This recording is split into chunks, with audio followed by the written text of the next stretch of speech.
ಇದು ಪ್ರಶ್ನೋತ್ತರನ ಇಲ್ಲಿ ನೀವು ಶುರು ಮಾಡಿ. ನಾವು ಮಾಡಬೇಡ. ಕರ್ನಾಟಕ ರಾಜ್ಯದಲ್ಲಿ ಅಲ್ಲಾರು ಸೈಲೆಂಟ್ ಆಗಿ. ಹಲೋ. ಕರ್ನಾಟಕ ರಾಜ್ಯದಲ್ಲಿ ಕಾಂಗ್ರೆಸ್ ಸರ್ಕಾರ ಯಾವ್ಯಾವ ಕಾಲಘಟ್ಟದಲ್ಲಿ ಅಧಿಕಾರಕ್ಕೆ ಬಂದಿದೆಯೋ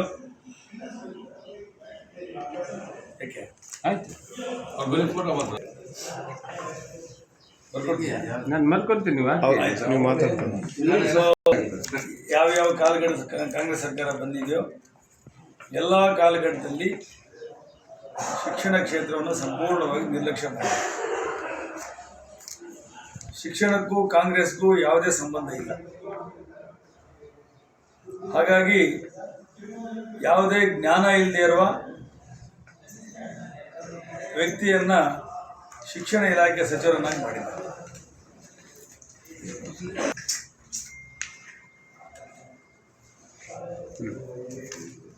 ಅವರು ಮಂತ್ರಿಗಳಾದ ತಕ್ಷಣ 3 ಎಕ್ಸಾಮ್ ಮಾಡ್ತೀವಿ ಅಂತ ತಂದರು. ಅದಾದಮೇಲೆ SLC ಪರೀಕ್ಷೆಗಳಿಗೆ ವೆಬ್ಕಾಸ್ಟಿಂಗ್ ಮಾಡ್ತೀವಿ, CCTV ಕ್ಯಾಮ್ರಾ ಹಾಕ್ತೀವಿ ಅಂದರು. ಅದಾದಮೇಲೆ ಯಾರಿಗೂ ಗೊತ್ತಿಲ್ಲದಂಗೆ 20% ಗ್ರೇಸ್ ಕೊಟ್ಟು, ಅದಾದಮೇಲೆ 20% ಗ್ರೇಸ್ ಕೊಡಲ್ಲ ಅಂತ ಬಂದು ಅನೌನ್ಸ್ ಮಾಡಿದ್ರು.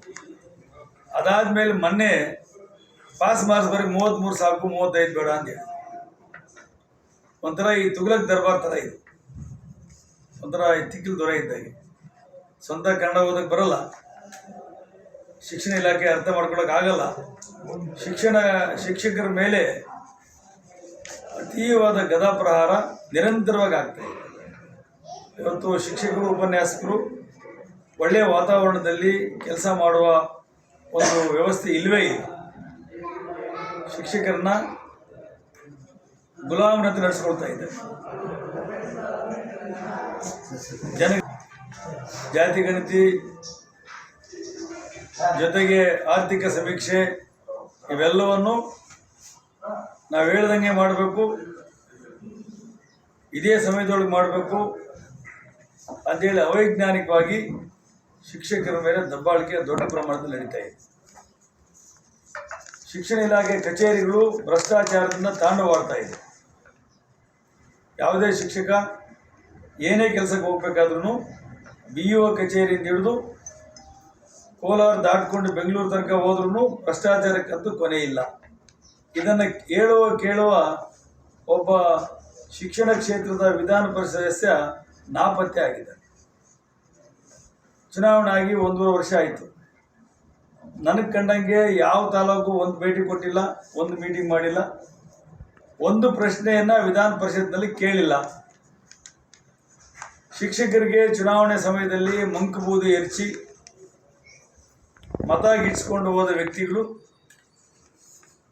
MLC ಪದವಿಯನ್ನು ಜವಾಬ್ದಾರಿ ಅಂತ ಅರಿಯದೆ ಇದು ನನ್ನ ಹಕ್ಕು ಅನ್ನುವ ಧೋರಣೆಗೆ ಒಳಪಟ್ಟು ಕೆಲಸ ಮಾಡ್ತಾ ಇರೋದು ಖಂಡನೀಯ.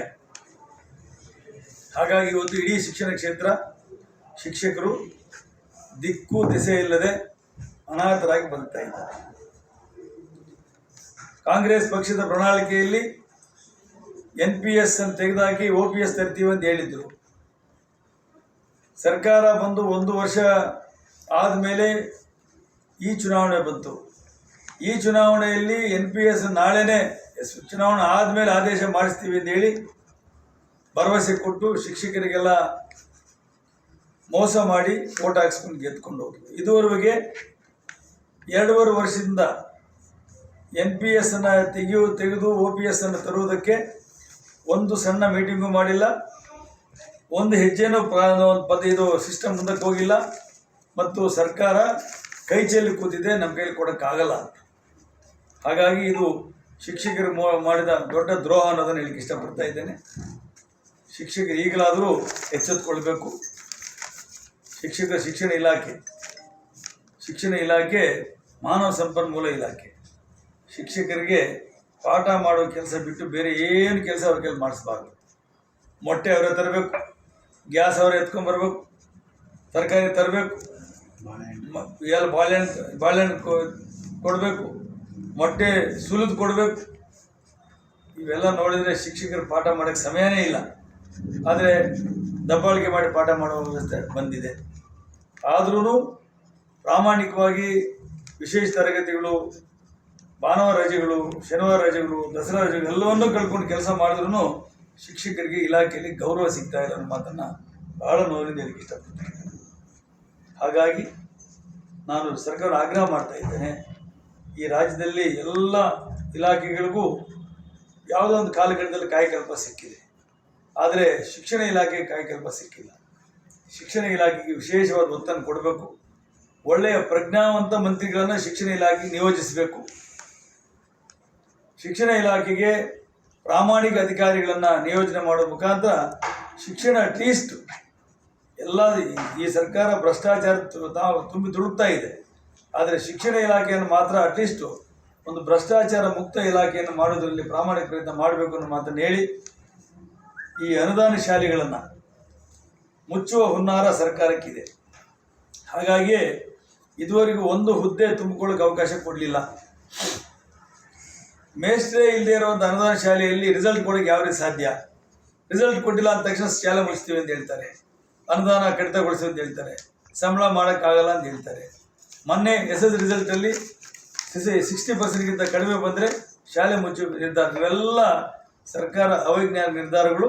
ಕಾಲಕ್ಕೆ ಶಿಕ್ಷಕರನ್ನ ವಿದ್ಯಾರ್ಥಿಗಳ ಅನುಪಾತದೊಂದಿಗೆ ಅಪಾಯಿಂಟ್ ಮಾಡಿ ಶಿಕ್ಷಕರು ನೇಮಿಸದೇ ಆದರೆ ಈ ರಿಸಲ್ಟನ್ನು ಆಟೋಮೆಟಿಕ್ ಆಗಿ ಇಂಪ್ರೂವ್ ಆಗ್ತದೆ ಅನ್ನೋದನ್ನು, ಸಾಮಾನ್ಯ ಜ್ಞಾನವನ್ನು ಮಂತ್ರಿಗಳು ಮತ್ತು ಶಿಕ್ಷಣ ಇಲಾಖೆಯ ಉನ್ನತ ಅಧಿಕಾರಿಗಳು ಅರ್ಥ ಮಾಡಿಕೊಳ್ಳದೆ ಇರೋದು ದುರಂತ ಅನ್ನೋದಕ್ಕೆ ಇಷ್ಟಪಡ್ತಾ ಇದ್ದೇನೆ.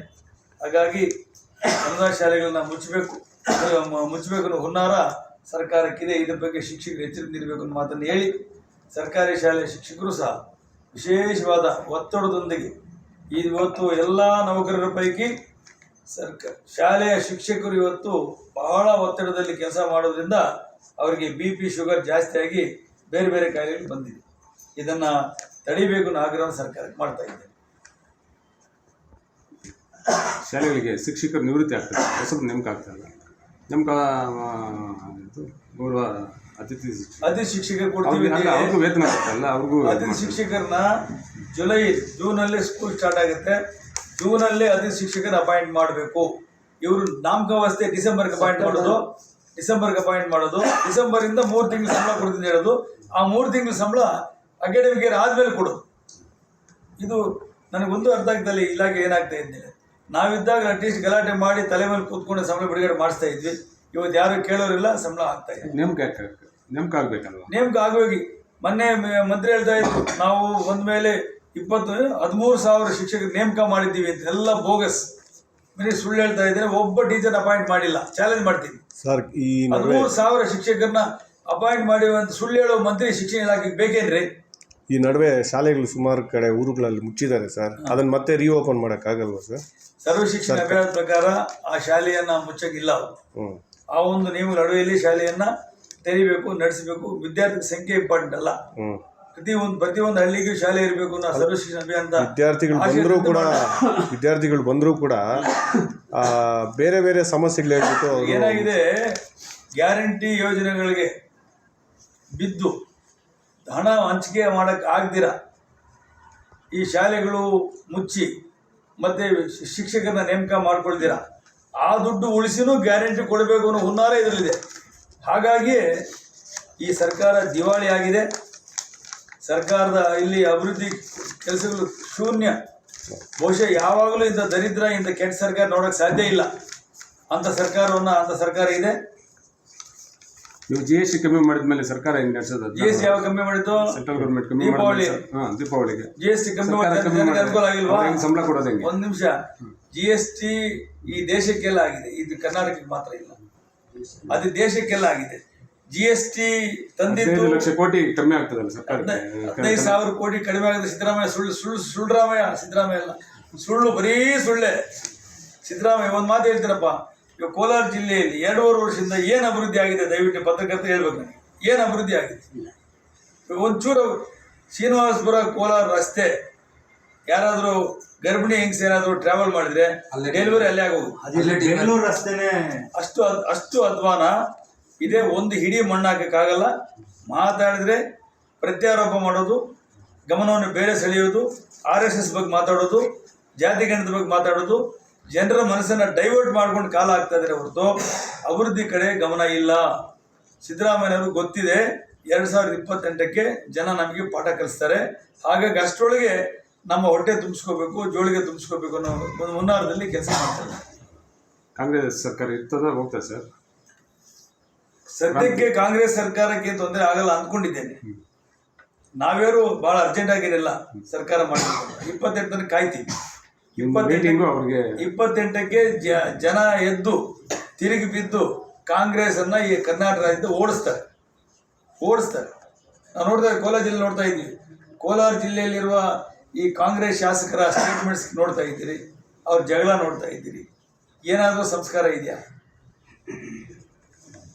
ನನಗೆ ಬಹಳ ನೋವಿದೆ. ಕೋಲಾರ ಜಿಲ್ಲೆಯ ಜನಪ್ರತಿನಿಧಿಗಳ ಭಾಷೆ ಬಹಳ ಕೆಳಮಟ್ಟಕ್ಕೆ ಹೋಗಿದೆ. ಎಲ್ಲ ಪಕ್ಷಗಳ ಜನಪ್ರತಿನಿಧಿಗಳು 90% ಜನಪ್ರತಿನಿಧಿಗಳು ಭಾಷೆ ಬಹಳ ಕೆಳಮಟ್ಟಕ್ಕೆ ಹೋಗಿದೆ. ಇದು ನಾವ್ಯಾರು ನಿರೀಕ್ಷೆ ಮಾಡಿರಲಿಲ್ಲ. ಜನಪ್ರತಿನಿಧಿಗಳಂದರೆ ಜನರಿಗೆ ಮಾದರಿಯಾಗಿರಬೇಕು, ವಿಚಾರ ಇರಬೇಕು, ಒಂದು ಸಿದ್ಧಾಂತ ಇರಬೇಕು, ಒಂದು ಪದ್ಧತಿ ವ್ಯವಸ್ಥೆಯಲ್ಲಿ ಮಾತಾಡಬೇಕು. ಇಷ್ಟ ಬಂದಾಗ ಮಾತಾಡೋಕ್ಕೆ ಶುರು ಮಾಡಿದ್ರೆ ಏನೇನು ಏಕವಚನ, ಬಹುವಚನ, ತೇಜೋವಧೆ, ವೈಯಕ್ತಿಕ ವಿಚಾರಗಳು ಇವೆಲ್ಲವನ್ನು ಒಂಥರ ಈ ನಮ್ಮ ಜಿಲ್ಲೆಯ 85% ರಾಜಕಾರಣಿಗಳು ಜನರ ಮುಂದೆ ಜೋಕರ್ಗಳಾಗಿದ್ದಾರೆ.